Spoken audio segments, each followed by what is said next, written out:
Hello, guys. It's Adina, and we are actually on break from the Atheist in Recovery podcast. But I thought it would be fun to share some of my most popular episodes as well as my favorite episodes from year one. For me, listening to some of these old episodes, I always pick up something new and learn something in addition to what I thought I already learned from the guests. And if it's a book review, I love going through a book and reviewing the pages upon pages of highlights and sussing out my favorite ideas that I feel are worth sharing. So before you go, don't forget to sign up for the weekly newsletter where we talk about learning to identify patterns of dysfunctional thinking, changing the dysfunctional thinking into something more positive. And I throw in a little homework for good measure, and you can find the link to sign up for the newsletter in the show notes. Okay, guys, I hope you enjoy this Encore episode. Welcome to the Atheist in Recovery podcast, where we talk about finding hope in recovery. And now your host, Dr. Adina Silvestri. Hello, everyone, and welcome to episode 4 of the Atheists in Recovery podcast. Today is a solo episode. I'm sharing a book that has become one of my favorite addiction books as of late. To me, it's equal parts storytelling and equal parts scientific research. And the book is called In the Realm of Hungry Ghosts by Dr. Gabor Mate. Today, I want to outline 3 takeaways from the book. And just in hopes that you'll perhaps want to dive deeper, maybe even buy the book, or you'll connect with me on social media and we could have a conversation about it. But I've been using this book in my practice, and it's really helped to give me a different perspective on addiction and the analysis of addiction and human cravings. So let's get started. Number 1, In the Realm of Hungry Ghosts. That is the title of the book. And it comes from the Buddhist religion. And the way that I know this is I had to Google it. But there are 6 realms in this wheel of life, according to the Buddhist religion. And they are sort of a way of life, maybe a personality type, from what I gather, but inhabitants of the hungry ghost realm are the ones that we're focusing on today. And they're depicted as creatures with scrawny necks, small mouths, emaciated limbs, large empty bellies. And in this realm, you try to fill this perpetual emptiness with substances. And the emptiness is perpetual because, as you know, the substances are not really what we need. And we don't know what we need as long as we stay in this hungry ghost realm. And we haunt our lives without being fully present. Let me say that again. We haunt our lives without being fully present. In the book, Dr. Mate discusses how powerful the addiction is for his patients on Hastings Street in downtown east side of Vancouver. He's an MD there and he runs a clinic there, or he did run a clinic there. And he really shows the addiction through their eyes in these narratives that he tells throughout the book. You know, in the very beginning of the book, he talks about how people jeopardize their lives for the sake of making the moments livable. You know, and it's interesting when I started reading the book because, you know, all too often I'll hear families say, why can't they just stop? And I'll be honest, sometimes I think to myself, God, they've lost so much. Where's the motivation to get better? You know, how do I get through to this person? And it really takes me to a place, and hopefully it'll take you to a place of learning that nothing will sway individuals from the habit. Not illness, not the sacrifice of love and relationships, not their therapist telling them like, hey, you need to stop. Not the loss of all of the earthly goods or even their fear of dying. I mean, the addiction, the drive for the addiction is just that powerful.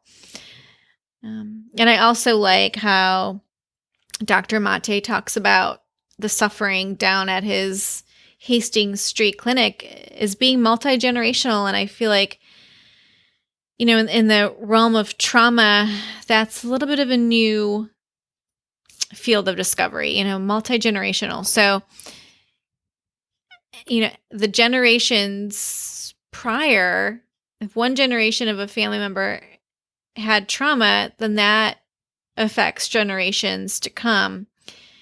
And trauma is a word that is used to represent many things. I mean, it could be physical, sexual, emotional, abandonment, so many different things. And so that's something that we also need to keep in mind. What's the pain? When clients come to see me and they have an addiction, it's not, well, let's name this. What is this, an addiction? Is this just a problem? And we don't spend a lot of time there. Instead, we talk about what's the pain. What are you trying to fill that void with? What's the void that you're trying to fill? And sometimes and sometimes you don't. Sometimes it takes a little bit extra work there. So, okay, number 2, the brain science of addiction. I also really liked this section of the book. Dr. Mate discussed addiction not as a neurobiological or a physical or social issue, but really understanding addiction from a multi-level exploration. And so to me, I would say that that's a complex dance between human beings and their environment. As you remember, in a previous episode with Dr. Dick, she talks about how you can be genetically vulnerable with addiction, but if your environment never puts you in that situation, then those genes will never be essentially turned on. And so, I really liked how Dr. Mate is saying, let's not just look at addiction from one framework. Let's not even look at it as a disease, which means that it would just be under the medical model framework. Let's look at it from a multi-level exploration. And then he mentions Rat Park, and I'll have to leave a link to this study in the show notes over at atheistinrecovery.com. Rat Park is a very famous study, and it involves, as you may have already picked up on, rats. And these scientists build this elaborate living area. I think there's even murals on the walls for them, and a tunnel where, big enough for one rat to go through at a time. I mean, it is like rat heaven. So let me back up and tell you that this experiment was done by the lead investigator was Bruce Alexander. So you'll be able to find it easily in the show notes. And to give you a little more background on the experiment, Bruce and his team wanted to have as normal of a housing as possible for these rats. And so that's where Rat Park came about. That's how it came about. It was open and it was spacious, scenic, comfortable, co-ed. And so he wanted to compare Rat Park to normal housing for rats. And so this normal housing were individual cages, and they were mounted on steel racks so that constructed so the animals could not see each other. So we have these two experiments going on. So Bruce Alexander is comparing the impact of environment and stress on these rats in the different housing situations. And so he constructed this to measure the rat's consumption of the morphine. And so at the end of the rat tunnel in Rat Park, there were bottles, and one bottle was morphine and a sugary substance, and then I think they lessened the sugary substance more and more as the experiment went on. And then the other bottle was just a bottle of water. Okay, so without spending too much time on this, what they had found was that in Rat Park, the morphine, the rats in the normal housing drank an extreme amount of morphine from the bottles compared to the rats in Rat Park. And so those findings, Brian Alexander would say that those findings are comparable with the coping on the human opiate addiction scale, that solitary confinement causes incredible psychic distress in humans.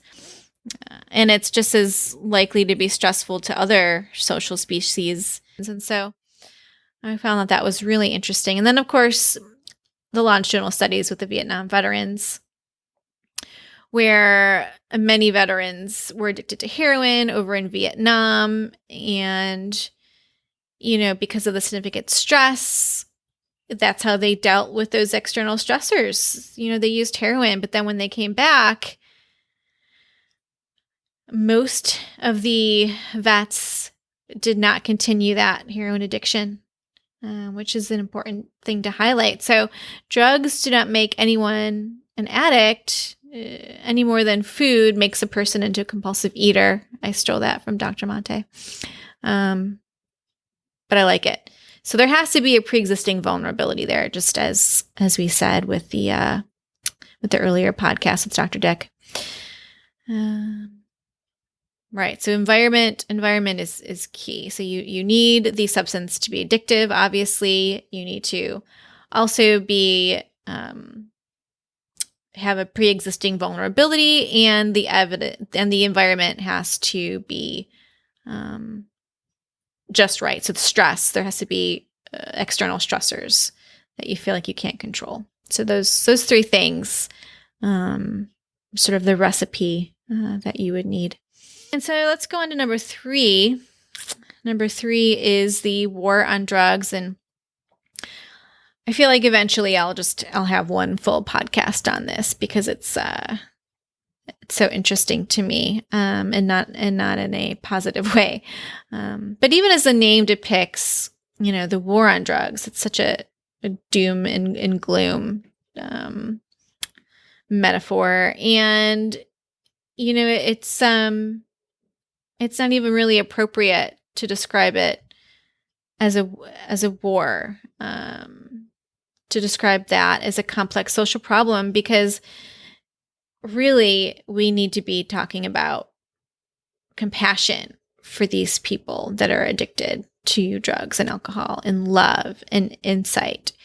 And we need to be calling for better scientific understanding and more valid research. And so Dr. Mate describes the King County Bar Association statement from 2001, and I'm not going to go through the statement in its entirety, but a couple of things I wanted to point out is the war on drugs failed to reduce problematic drug use, particularly among children. An increased crime related to prohibited drugs, increased economic crimes, violent crimes, and of course, a profitable commercial market made possible by the prohibition of drugs. And then the clogging of the courts and, the compromises in the administration of justice, as well as loss of respect for the law. And that's just to name a few. Okay.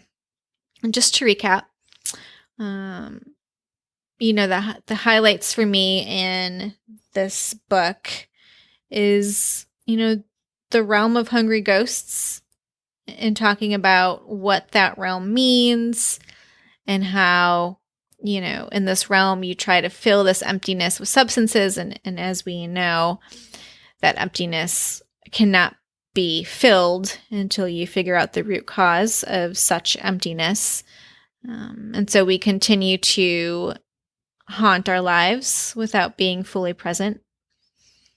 2, I relate to the brain science of addiction, and Dr. Mate does a really good job of discussing it in layman's terms. And then, of course, also we'll put some links to Rat Park and some of the longitudinal studies with the Vietnam vets. So drugs don't make anyone into an addict any more than food makes a person into a compulsive eater. And then 3, the war on drugs was highly unsuccessful, and we can do a better job at describing the encounters that we have with addiction, and make it more into a complex social problem that really calls on everyone to really be present and find solutions to this complex and devastating disorder. Okay, guys, I hope you liked my review of In the Realm of Hungry Ghosts. If you do, I'd love to hear from you. And you can always find more info at atheistsinrecovery.com. And I hope you have a great day. And I'm also giving this book away. And so you can find more on the giveaway for the podcast launch over at atheistinrecovery.com. All right, guys. Thank you. Bye. Thank you for listening to the Atheists in Recovery podcast. For more great info and to stay up to date, head over to atheistinrecovery.com.